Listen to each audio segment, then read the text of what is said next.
بسم اللہ الرحمن الرحیم. ناظرین، میں ہوں طارق سمیر، ڈیلی ممتاز ڈیجیٹل کے ساتھ. ناظرین، چین کے وزیر خارجہ کا پاکستان کا دورہ بہت کامیاب ثابت ہوا، اور جو باڈی لینگویج تھی چینی وزیر خارجہ کی پاکستان کے صدر، وزیر اعظم اور آرمی چیف اور ڈپٹی پرائم منسٹر یعنی وزیر خارجہ کے ساتھ، وہ بھی دیکھنے سے تعلق رکھتی تھی. اور جو انڈیا میں ملاقاتیں ہوئیں، بس تصویریں دیکھ کے آپ کو اندازہ ہو جاتا ہے. پاکستان اور بنگلہ دیش کے تعلقات میں جو سردمہری تھی وہ اب دور ہو رہی ہے، اور اسحاق ڈار صاحب ڈھاکہ پہنچ گئے ہیں. جام کمال وزیر تجارت آلریڈی پہلے سے وہاں موجود ہیں، اور یہ 13 سال بعد پاکستان کے کسی وزیر خارجہ کا، اور ڈپٹی پرائم منسٹر بھی ہیں وہ، کا پہلا دورہ ہے. اور نئی دہلی والوں کو تکلیف ہو رہی ہے. ابھی سے انہوں نے پروپیگنڈا گودی میڈیا نے شروع کر دیا. پھر ناظرین، میں آپ کو بتاؤں گا ضمنی الیکشن میں وزیر اطلاعات عطا تارڑ اور ان کے بھائی پر نون لیگ کی قیادت نے بھرپور اعتماد کا اظہار کر دیا. کچھ لوگوں نے کوشش کی کہ ٹکٹ واپس ہو جائے، لیکن وہاں سے جواب ملا ٹکٹ تو بلال کا ہی ہے.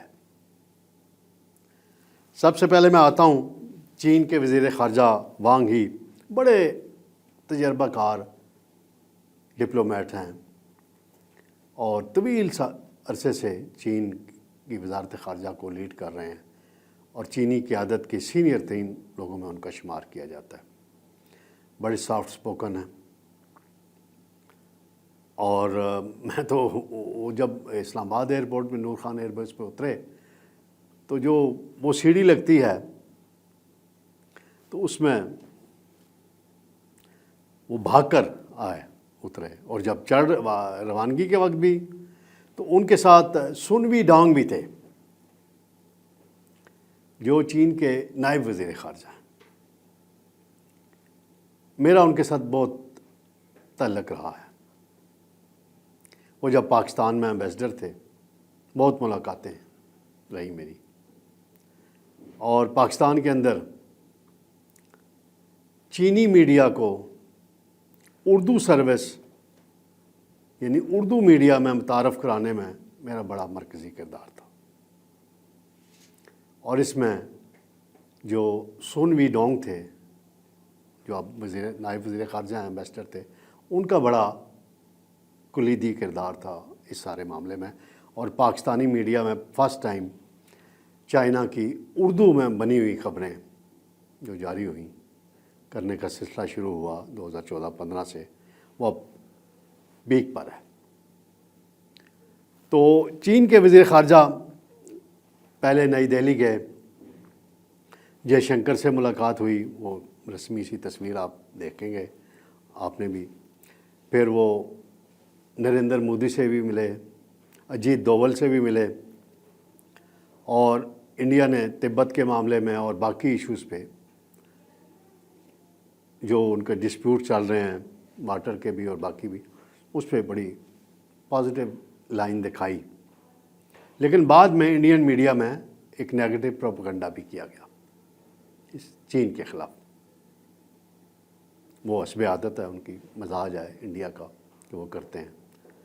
یہ دورہ اس حوالے سے بڑا اہم تھا کہ جی 10 مئی کو شکست ہوئی اور انڈیا میں بڑی چیخیں نکلیں کہ چینی ٹیکنالوجی کی مدد سے اور چینیوں کی مدد سے پاکستان نے جنگ میں کامیابی حاصل کی، اور ہم چین کا مصنوعات کا بائیکاٹ کر دیں گے. گودی میڈیا میں بڑا پروپیگنڈا کیا گیا، اور ان کے سوشل میڈیا پہ بھی اور ان کی لیڈروں کی تقریروں میں بھی چین کے خلاف نفرت پھیلانے کی کوشش کی گئی. تو چین جو ہے بڑی، ان کی جو خارجہ پالیسی ہے بڑی، اس میں بڑی اچھی بات یہ ہے کہ وہ جنگ سے بچنے کی کوشش کرتے ہیں ہمیشہ، اور معیشت ان کا سب سے بڑا ہتھیار ہے، ترقی ان کا سب سے بڑا ہتھیار ہے، جس کو اپنا کے وہ اس مقام تک پہنچے ہیں۔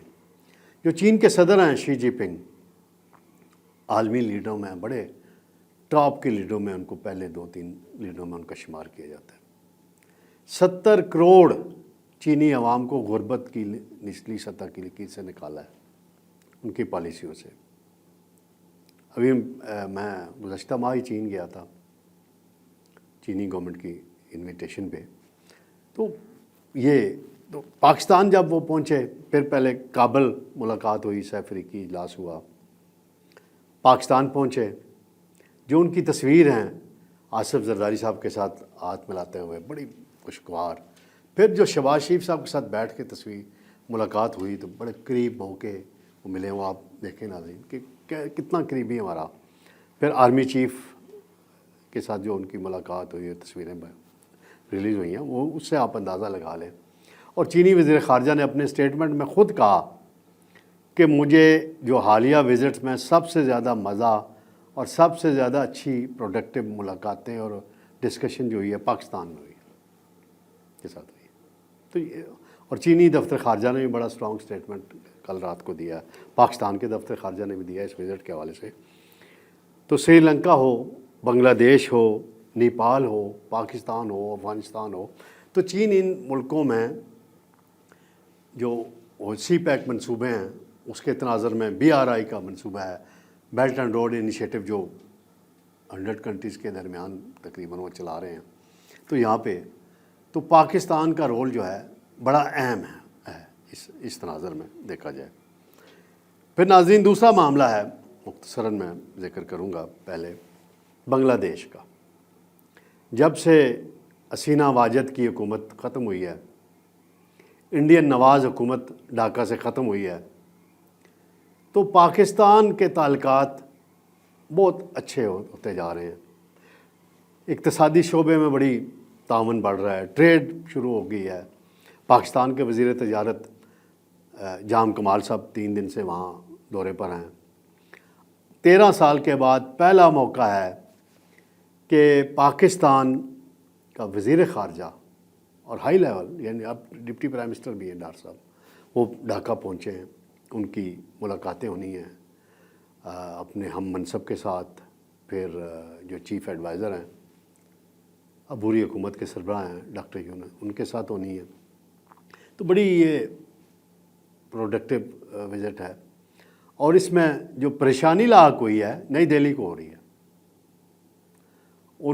ان کے میڈیا نے توپوں کا رخ کر دیا ہے، بنگلہ دیش کی حکومت اور پاکستان کے خلاف کیا ہوا ہے۔ اب وہ دیکھیں ناظرین ان کے تبصرے، وہی ان کا جو سٹائل ہوتا ہے، فضول قسم کی گفتگو کرتے ہیں، لاجیکل گفتگو ہوتی نہیں ان کے پاس۔ تو ڈار صاحب کا استقبال بھی بڑا اچھا ہوا ہے ڈھاکہ ایئرپورٹ پہ۔ تو ہمیں توقع رکھنی چاہیے کہ پاکستان اور بنگلہ دیش ٹریڈ کے معاملے میں اور بھی شعبوں میں ایک دوسرے کے قریب آئیں گے، اور جو ٹیکسٹائل سیکٹر ہے بنگلہ دیش کافی آگے ہے اس میں، اور جو ماضی ہے وہ ایک لمبی بحث ہے ناظرین، پھر کسی وقت موقع پہ کریں گے۔ تو یہ بڑی خوشائند وزٹ اس کو کہا جا رہا ہے۔ ضمنی الیکشن ہو رہے ہیں کچھ حلقوں میں، وزیر آباد میں ایک ضمنی الیکشن ہونے والا ہے، وہاں حامد ناصر چٹھا صاحب بڑے معروف سیاستدان ہیں، اسپیکر رہے ہیں، ان کا بیٹا ملک احمد چٹھا جو ہیں، وہ ملک احمد بچر تو اور ہیں، وہ جو میاں والی سے ہیں، یہ وہ MP تھے اور یہ MNA تھے۔ وہ 9 مئی کے مقدمے میں ان کو سزا ہوئی تو وہ ڈسکوالیفائی ہو گئے۔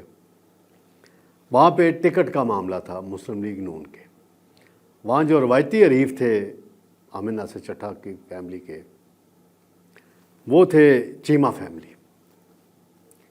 ڈاکٹر نثار احمد چیمہ میڈیکل سپرنٹینڈنٹ رہے ہیں پنجاب حکومت میں، 2 مرتبہ وہ MNA بھی رہے ہیں۔ 2024 کے الیکشن میں وہ ہار گئے۔ سابق IG ذوالفقار چیمہ ان کے بھائی ہیں۔ تو اس مرتبہ نون لیگ کی قیادت نے جو اطال تارڑ ہیں وزیر اطلاعات و نشریات، ان کے بھائی ہیں بلال تارڑ، انہیں ٹکٹ دیا ہے۔ باضابطہ میاں نواز شریف صاحب کے دستخطوں سے وہ ٹکٹ جاری ہوا، کاغذات جمع ہوئے، تو ڈاکٹر نثار چیمہ صاحب کے بھی کاغذ جمع تھے۔ تو یہ کوشش ہو رہی تھی، کچھ لوگ کر رہے تھے کہ عطاء اللہ تارڑ کے بھائی سے ٹکٹ واپس کروایا جائے اور نثار چیمہ صاحب کو ہی دیا جائے، لیکن میاں محمد نواز شریف صاحب کے پاس یہ ڈیلیگیشن پورا گیا۔ نثار چیمہ، ذوالفقار چیمہ، خرم دستگیر اور رانا ثناء اللہ صاحب بحیثیت پریزیڈنٹ PMLN پنجاب وہ بھی تھے۔ وہاں 2 ٹوک الفاظ میں پیغام دیا گیا کہ فیصلہ ہو چکا ہوا ہے اور آپ لوگ کاغذات واپس لیں اور پارٹی کے کینڈیڈیٹ کو سپورٹ کریں۔ پھر یہ شہباز شریف صاحب کے پاس کل شام میں آئے، رات میں، وہاں عطاء اللہ تارڑ صاحب بھی موجود تھے، ان کی ملاقات کرائی گئی، تصویریں جاری ہوئیں، بڑی پریزنٹ ماحول میں ملے۔ تو اب اس حلقے میں بڑا میچ پڑنے والا ہے۔ اگر یہ دھڑے مسلم لیگ نون کے صدقے دل سے اپنے امیدوار کے ساتھ کھڑے رہیں گے تو کوئی زیادہ مسئلہ درپیش نہیں ہوگا۔ روایتی، کیونکہ احمد نصر چٹھا کی بھی بڑی کریڈیبلٹی رہی ہے اس علاقے میں، ہمیشہ رہی ہے، لیکن عطا تارڑ اور بلال تارڑ کی جو خوبی ہے کہ عوام کے ساتھ ان ٹچ رہتے ہیں، اور ڈیولپمنٹ کام بھی انہوں نے بہت کرائے ہیں اس علاقے میں، جو مجھے ابھی تک اطلاعات ملی ہیں۔ تو یہ مضبوط امیدوار کے طور پر ابھر کر سامنے آئے ہیں۔ اب دیکھتے ہیں، الیکشن اب پروسیس ابھی آگے چلنا ہے، اس میں آگے اب کیا صورتحال ڈیولپ ہوتی ہے تو وہ تو آگے چل کے ہی ناظرین پتہ چلے گا۔ تو انشاءاللہ جلد آپ کی خدمت میں دوبارہ حاضر ہوں گے۔ اللہ حافظ۔